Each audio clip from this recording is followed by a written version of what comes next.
Hello, this is Eddie Rahx, and you're watching the most excellent musical Monster Jam, the show that focuses on local talent here in Savannah and across the coastal empire.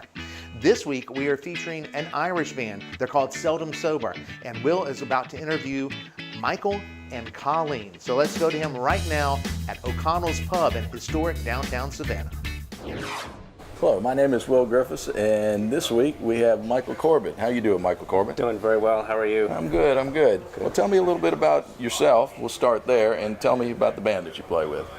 I'm from Boston. I've been living in Savannah for over 11 years now. Been playing music professionally for 21 years. Focused mostly on Irish music. We have two bands here. Seldom Sober is our two-piece band. We play mostly at pubs, weddings, small parties, and things like that. We have a larger five-piece band called the Savannah Ceilidh Band for festivals and larger events. Okay, and how did you end up in Savannah? What brought you to Savannah from Boston? Well, at the time I was married, we wanted to have a kid, and it seemed like we'd be able to afford it better if we came down here. So it was mostly a cost of living sort of thing, but also a chance to escape the harsh weather. And your wife's name? My ex-wife's name is Donna, but okay. I'm happily divorced now. Okay, fair enough. It happens, because he likes to get the full story. Okay. All right, so you got to Savannah. So how did you get into the music scene here in Savannah? It was actually very fortunate. I work at Savannah Arts Academy. I'm the lead counselor, and it was my second day of work. A student's parent came in speaking with an Irish accent. And we started talking, and he was telling me about the band that he had just started, and he invited me to come start playing with them. So I went to a rehearsal, realized it was probably the worst band I had ever heard, but I did play with them for a few months. And through those connections, started meeting some of the other people who play Irish music in the area. And eventually we started a weekly gathering called a session, where we show up at a pub and play informally in the corner for whoever's listening, and that's how some of us got to know each other. I've had a lot of those sessions. I just didn't bring an instrument.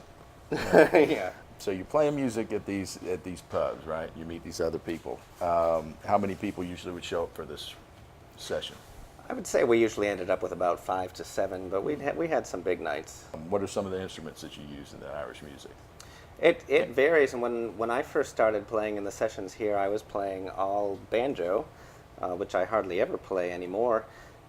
We have guitar, banjo, fiddle, bodhrán, which is a kind of a frame drum that you play like this, and some mandolin, sometimes even a hymn or dulcimer, some bones. We've had spoons players, just about everything you can think of, and of course accordion. We've got some accordion in there. Are you from Ireland originally, or are you just... No, but Boston's Irish? part of Ireland, I got unofficially. you. Okay. Well, Savannah's part of it too, believe me. Where are some of the places that you play at when you do get to play? You can find us most frequently at our home base, which is Kevin Barry's Pub on River Street. That's where we currently have our weekly session, and Seldom Sober performs on stage formally several times per year, including St. Patrick's Day, which is just a wild, wild day. And do you have any upcoming gigs planned? We're playing at the end of the month at Fiorua Pub in Richmond Hill Okay. on December 30th. But our website is seldomsober.net. Our whole schedule is up there. We've got several things planned for next year and a whole bunch more to come. Other than Irish music, what other influences of music do you have? Well, we have started learning some pop music. We were playing at this private party last March, and the two people who arranged for us to be there knew everything that we were playing and were very enthusiastic, but nobody else there really knew about Irish music. And you know, you could see them, they were nodding their heads and kind of enjoying it, but when I was driving home, I thought, you know what, these people really might enjoy hearing something a little bit more familiar once in a while. So we started learning some other things to throw into the mix. Tom Petty, Roy Orbison, Lemonheads, Neil Diamond, a little bit of everything. So you could hear just about anything from us. And the Irish songs you do, are they classic Irish songs? Like, I mean, you can recognize them right off the bat? We have a real mix right now. We try to build a repertoire so that we can play in several different kinds of situations. So Okay. we'll play a quiet wedding cocktail hour that's very sophisticated and gentle and pulled back. Okay. We'll play at a pub on a quiet Sunday night where it's kind of thoughtful and reflective. We'll play a pub on St. Patrick's Day when it's absolutely off the wall, and all kinds of other private events and festivals, and they all call for different types of music. So we play the older pub songs. We can do that all night long. But we also try to mix in a lot of songs that are really great Irish songs, but either never caught on for some reason, or used to be very popular, but everybody else stopped playing them.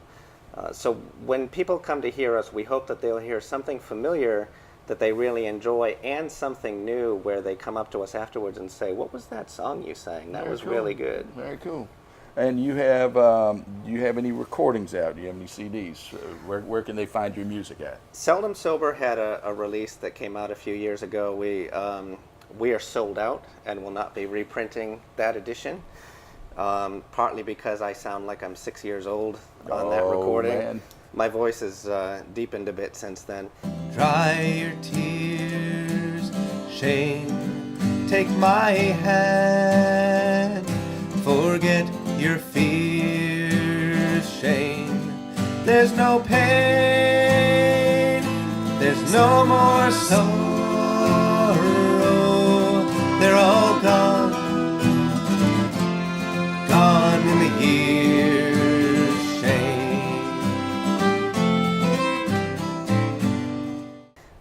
Savannah Cayley Band does have a CD that was recorded in 2012. Unfortunately, I was recovering from a cold when it was recorded, so I'm not thrilled with it, but it has some really good song selections.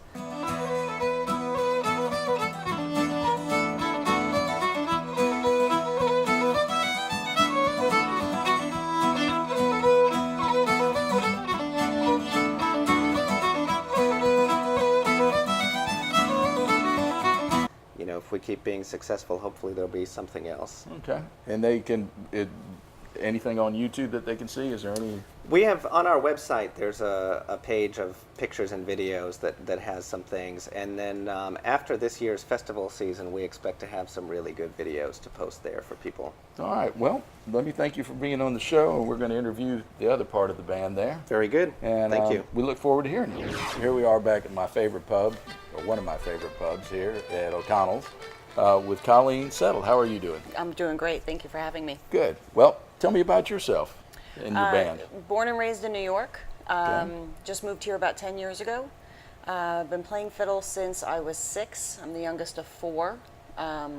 People always ask, you know, how'd you start playing the fiddle? And I say, well, Because that's good, because that's exactly what I was getting ready to ask. I was the youngest of 4, and a lot of the other instruments were taken by the got you. time I And what came were the out, other so- instruments? There had to be a piano in there My somewhere. sister played piano Okay. and sang and played whistle as well.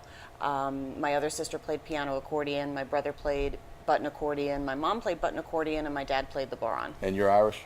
Yes. Okay. And where are you from originally? You're from New York? New York. What part of New York? Rockland County, it's just about 15 miles outside the city. Okay. And how long have you lived in Savannah? About 10 years. Okay. And so how did you come to enter this music scene with these people? My husband and I decided to move. We'd had enough of New York and the winters, and the real I can estate is understand that. real estate is great. So we just decided to start a whole new life down here. And what do you do down here? I'm the director of Maggie's Morning School. Oh, okay.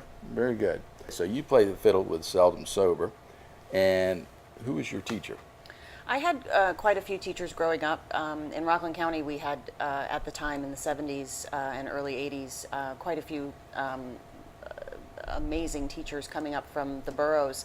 I started with a fiddler called Mary O'Callahan.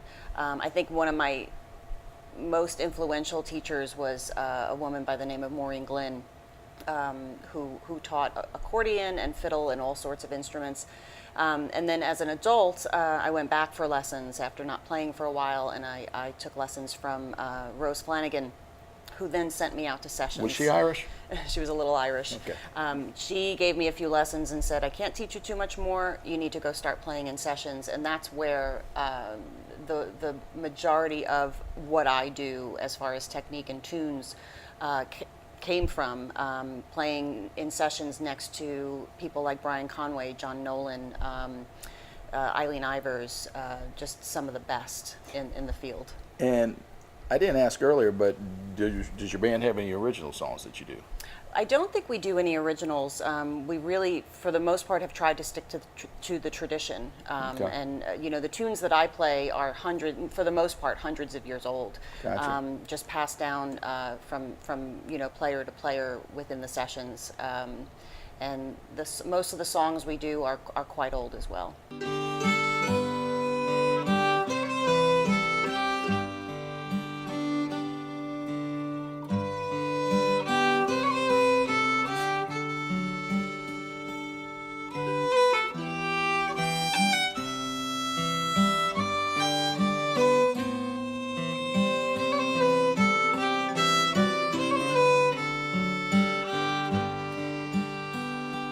Who do you like to listen to when you're listening to? When it comes to the trad stuff, Eileen Ivers is my biggest influence.